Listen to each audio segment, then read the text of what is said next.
Praise the Lord. आप सभी का मैं आज के इस यूट्यूब वीडियो में स्वागत करती हूँ प्रभु यीशु मसीह के नाम से।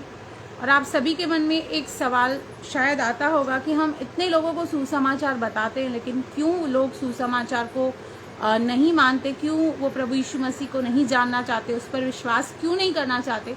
तो आज के इस वचन के द्वारा मैं आपको बताना चाहती हूँ कि ऐसा क्यों होता है कि आप सब कुछ मान लो, किसी के पास चले जाओ, किसी को कोई ऑब्जेक्शन नहीं होगा, लेकिन जैसे ही आप कहोगे अरे मैं यीशु मसीह को मानती हूँ, उसके पास जाती हूँ, उससे प्रार्थना करती हूँ, तो लोगों को फिर तकलीफ क्यों होने लगती है। क्योंकि प्रभु यीशु मसीह ने सारी बातें खुलकर हमें बाइबल में पहले ही बता दी है, हमसे कुछ भी नहीं छुपाया है। और पहला कुरिन्थियों पहले का 18 वचन कहता है, क्योंकि क्रूस की कथा नाश होने वालों के लिए मूर्खता है, परंतु हम उद्धार पाने वालों के लिए परमेश्वर की सामर्थ्य है। दुनिया के लिए, दुनिया की सोच से या दुनिया के ज्ञान और बुद्धि से इन बातों को आप समझने की कोशिश करेंगे कि एक कुंवारी के कन्या के द्वारा कैसे प्रभु यीशु मसीह ने जन्म लिया, वो क्यों आपके और मेरे पाप लेता है, वो इस वक्त कहाँ है और आने वाले समय में क्या करने वाला है। अगर दुनिया के ज्ञान के हिसाब से, अपनी समझ के हिसाब से आप समझने की कोशिश करेंगे तो कभी समझने नहीं पाएंगे। और वो जो क्रूस की कथा है उनके लिए एक ठट्ठा का कारण है, एक मूर्खता की बात है कि ये तो एकदम इसमें तो बाद में कोई दम ही नहीं है, तो फुलिशनेस उनको साउंड होती है। पर हम उद्धार पाने वालों के लिए परमेश्वर की सामर्थ्य है, क्योंकि हमें पता है हमें क्या मिला है, हमें पता है हमारा जीवन पहले कैसा था, अब कैसा है, हमें पता है आगे क्या होने वाला है। लेकिन उनके लिए ये सारी बातें सेंसलेस है। दुनिया क्योंकि वो कहते हैं कि अगर आपका परमेश्वर इतना शक्तिमान था, पावरफुल था, सामर्थी था, तो उसने खुद को बचाया क्यों नहीं, उसने उस क्रूस पर क्यों खुद को कुर्बान किया। मतलब वो वीक था, इतना नम्र था, उसने इतनी सफरिंग क्यों देखी अगर वो परमेश्वर था। इन बातों को वो समझ नहीं पाएंगे। लेकिन हम जो विश्वासी हैं, हम जो जान गए हैं, समझ गए हैं, परमेश्वर ने हमें हमारे ऊपर प्रकट किया है, हमें पता है कि उस बात में कितनी सामर्थ है, कितनी आशीषें हैं उस बात में, ये हम जानते हैं। आगे कहता है, मैं ज्ञानवानों के ज्ञान को नष्ट करूंगा और समझदारों की समझ को तुच्छ कर दूंगा।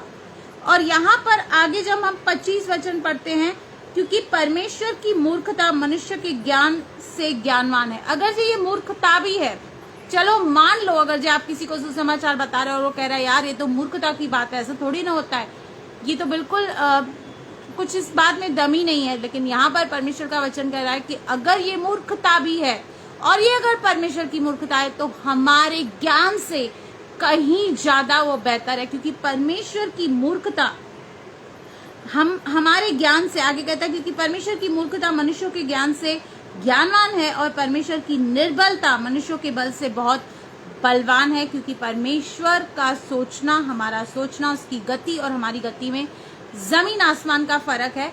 अब यहाँ पर ये बात पौलुस को कुरिन्थियों की कलीसिया को क्यों कहनी पड़ी, क्यों समझानी पड़ी, क्योंकि वहां पे कुछ ऐसे बुद्धिजीव लोग थे जिनको अपने ज्ञान, अपने हर एक डिग्री पे, पढ़ाई पे, अपनी हर एक उपलब्धि पे बहुत घमंड था और वो उन चीजों से परमेश्वर को जानना चाहते थे, समझना चाहते थे। लेकिन यहाँ पर भाई पौलुस उनको कह रहे हैं कि क्रूस की कथा नाश होने वालों के लिए, जिनको अपनी पढ़ी नहीं है, जिनके अंदर परमेश्वर का भय है ही नहीं, जिनको स्वर्ग जाना ही नहीं है, जिनको अनंत जीवन पाना ही नहीं है, जिनको पापों की क्षमा चाहिए ही नहीं, उनके लिए वाकई ये एक मूर्खता है, एक फुलिशनेस, एक यूजलेस बात है। लेकिन हम पापियों के लिए, जिसको परमेश्वर चाहिए, परमेश्वर की क्षमा चाहिए, परमेश्वर का वो स्वर्गीय स्वाद चाहिए, हमें पता है इसकी क्या वैल्यू है। इसके लिए अगर आप किसी को सुसमाचार बताते हो, कोई बिलीव नहीं करता या आपको इस तरह की कमेंट्स देता है, तो आप चिंता मत कीजिए। लेकिन जहां जहां ये सुसमाचार प्रचार किया जाता है, मैं आपको बताना चाहती हूँ कि वहां पर परमेश्वर की सामर्थ्य को हम देख सकते हैं, परमेश्वर के कार्य को देख सकते हैं, परमेश्वर की प्रेजेंस को देख सकते हैं। तो इन बातों से डिस्करेज मत होइए, क्योंकि परमेश्वर ने पहले ही हमें बताया कि जो नाश होने वाला है उसके लिए इसकी कोई वैल्यू, कोई कीमत नहीं है। लेकिन हमें पता है हमें क्या मिला है, हमें पता है हम किसके पीछे चल रहे हैं। क्योंकि बीच में भी किसी से मेरी बात हुई थी, तो उसने कहा क्यों आपको अपने यहाँ आपके परमेश्वर नहीं है क्या, आप उनके पीछे क्यों चलते हैं, उनको क्यों फॉलो करते हैं। मैंने उनको थोड़ा बताया, पर वो शायद समझ नहीं पाए और मुझे मिसअंडरस्टैंड कर रहे थे। पर कोई बात नहीं, शायद वो उस तरीके से सोचते नहीं है, उनको उसकी वैल्यू पता नहीं है। लेकिन मुझे पता है प्रभु यीशु मसीह की वैल्यू क्या है, उसकी कुर्बानी की वैल्यू क्या है। बहुत बड़े बड़े साइंसदान और फिलोसोफर कहते हैं कि ये नॉनसेंस बात है, क्यों? क्योंकि उनका ज्ञान उनके आड़े आ जाता है। वो इतने ज्ञानवान है, इतने नॉलेजेबल है कि इन आत्मिक बातों को वो समझ भी नहीं पाएंगे, नहीं पाते हैं।